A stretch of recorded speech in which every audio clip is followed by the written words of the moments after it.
कहानी की शुरुआत में हम डेरिक नाम के एक लड़के को देखते हैं जो ट्रेन में टीटी से बचकर भाग रहा था, क्योंकि वो इस ट्रेन में बिना टिकट के चढ़ा हुआ था। फिर कुछ देर बाद वो चलती ट्रेन से कूद जाता है और उसे ऐसा करते हुए माया नाम की एक लड़की देख लेती है जो हाल ही में अपने परिवार के साथ यहाँ पर आई थी। वो डेरिक को देखकर उससे आकर्षित हो जाती है और उसे लगातार घूरने लगती है। वहीं ये बात डेरिक भी देख लेता है, लेकिन उस समय वो वहाँ से चला जाता है। आगे डेरिक एक आइसक्रीम पार्लर से आइसक्रीम लेकर अपनी बड़ी बहन शार्ले के घर पर आ जाता है, जहाँ पर शार्ले उसको देखकर हैरान थी, क्योंकि डेरिक ने उसे यहाँ पर आने से पहले सूचना नहीं दी थी। शार्ले ने उसे बताया कि वो अपने नए बॉयफ्रेंड के साथ डेट पर जा रही है, लेकिन ये सुनकर डेरिक को बिल्कुल अच्छा नहीं लगता, क्योंकि वो बचपन से ही शार्ले से प्यार करता था और उसके साथ रिश्ते में आना चाहता था। फिर थोड़ी देर बाद शार्ले अपने बॉयफ्रेंड के साथ चली जाती है। उसके जाने के बाद डेरिक एक छेद में से अपने कमरे के अंदर देखता है, जहाँ पर किसी आदमी का बहुत सारा सामान रखा हुआ था। फिर रात को शार्ले अपने बॉयफ्रेंड पीटर को लेकर घर आती है, जिस वजह से डेरिक को पूरी रात सोफे पर सोना पड़ता है,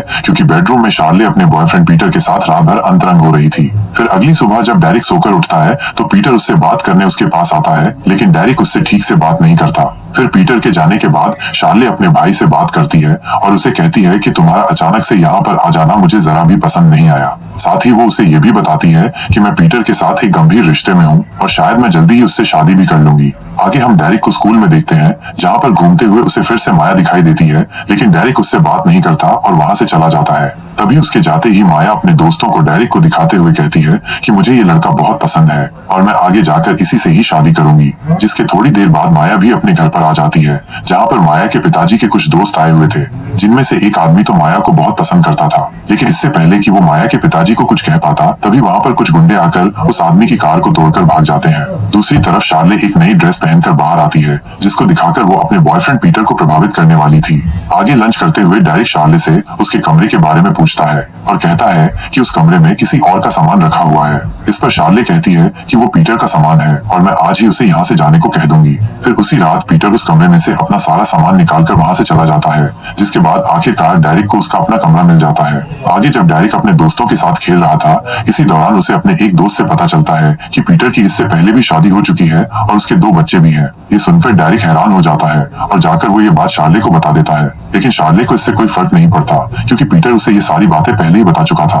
वहीं डेरिक की इस हरकत से शार्ले उस पर और भी गुस्सा हो जाती है, क्योंकि उसे पता चल चुका था कि डेरिक उसके कपड़ों को लेकर उससे गलत हरकतें करता था, जिस वजह से शार्ले गुस्से में डेरिक को वहाँ से चले जाने को कहती है। इसी दौरान एक आदमी वहाँ पर शार्ले के घर का बिजली का बिल लेकर आता है और कहता है कि तुमने 3 महीने से अपना बिल नहीं भरा है, जो देखकर हमें पता चलता है कि शार्ले की आर्थिक स्थिति बहुत खराब चल रही है। इसलिए वो आदमी उसे बिल भरने के लिए कुछ दिनों का समय देकर वहाँ से चला जाता है। वहीं डेरिक गुस्से में आकर अपना सामान पैक करने लगता है, लेकिन तभी शार्ले वहाँ पर आकर उसे रोक लेती है। दरअसल एक बार पहले भी शार्ले ने उसे ऐसे ही अपने घर से बाहर निकाल दिया था, जिसके बाद डेरिक को काफी दिनों तक सड़क पर रहना पड़ा था। इसलिए अब शार्ले नहीं चाहती थी कि डेरिक को वो सब वापस सहना पड़े। उधर डेरिक ये देखकर बहुत ज्यादा भावुक हो जाता है और शार्ले से गले मिलकर रोने लगता है। फिर अगले दिन सुपरमार्केट में सामान खरीदते वक्त डेरिक की मुलाकात माया से होती है, जिसके बाद वो दोनों साथ बैठकर बातें करने लगते हैं। यहाँ पर माया की बातें सुनकर हमें पता चलता है कि वो डेरिक को बहुत पसंद करती है, यहाँ तक कि वो उससे शादी करने की भी बात करती है, लेकिन डेरिक इसे सिर्फ एक मजाक समझकर वहाँ से चला जाता है। आगे जब डेरिक अपने घर पहुँचता है, तभी वो वहाँ पर पीटर को देखता है, जो किसी दूसरी लड़की के साथ अंतरंग हो रहा था, जो देखकर वो पीटर को घर पर ही बंद करके बाहर आ जाता है और अपनी बहन के वापस आने का इंतजार करने लगता है। फिर कुछ देर बाद जब शार्ले अपने घर पर आती है, तो पीटर की ये हरकत देखकर उसे बहुत गुस्सा आता है। वहीं पीटर उसे समझाने की बहुत कोशिश करता है, लेकिन शार्ले बहुत ज्यादा गुस्से में थी, इसलिए वो पीटर के साथ रिश्ता तोड़ लेती है। वहीं दूसरी तरफ ये सब देखकर डेरिक बहुत खुश होता है। फिर कुछ दिनों बाद हम देखते हैं कि बिजली का बिल न भरने की वजह से कंपनी वाले उसके घर की बिजली काट देते हैं। ये देखकर शार्ले काफी परेशान रहने लगती है, इसलिए डेरिक वहाँ पर आकर उसे संभालने की कोशिश करता है, लेकिन शार्ले उसकी कोई बात नहीं सुनती। वहीं ये सब चीजें देखकर डेरिक समझ जाता है कि घर में पैसों की बहुत ज्यादा दिक्कत चल रही है, इसलिए अगले दिन से वो भी एक कंपनी में अंशकालिक नौकरी करना शुरू कर देता है।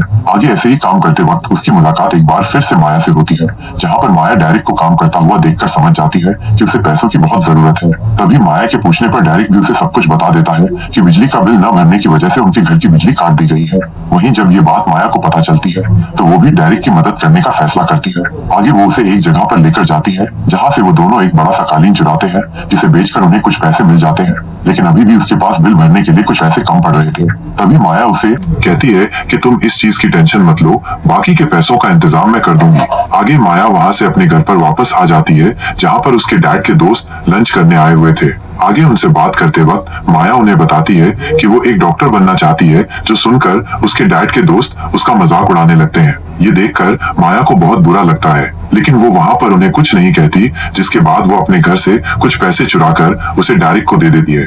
आगे डायरेक्ट उन पैसों से अपने बिजली का बिल भर देता है। इसके बाद हम डायरेक्ट और माया को बात करते हुए देखते हैं, जहाँ पर डायरेक्ट माया को धन्यवाद बोल रहा था क्योंकि उसने उसकी मदद जो की थी। वो माया से कहता है कि मैं तुम्हारा ये एहसान कभी नहीं भूलूंगा और जब भी तुम्हें मेरी जरूरत पड़ेगी मैं तुम्हारे पास जरूर आऊंगा। आगे घर आकर डायरेक्ट घर पर लाइट आने का इंतजार करता है और फिर जब लाइट वापस आ जाती है तो डायरेक्ट उसको देखकर बहुत खुश होता है, क्योंकि उसे लग रहा था कि अब शार्ले उस पर गुस्सा नहीं करेगी और शायद अब वो उसके साथ अंतरंग भी हो जाएगी।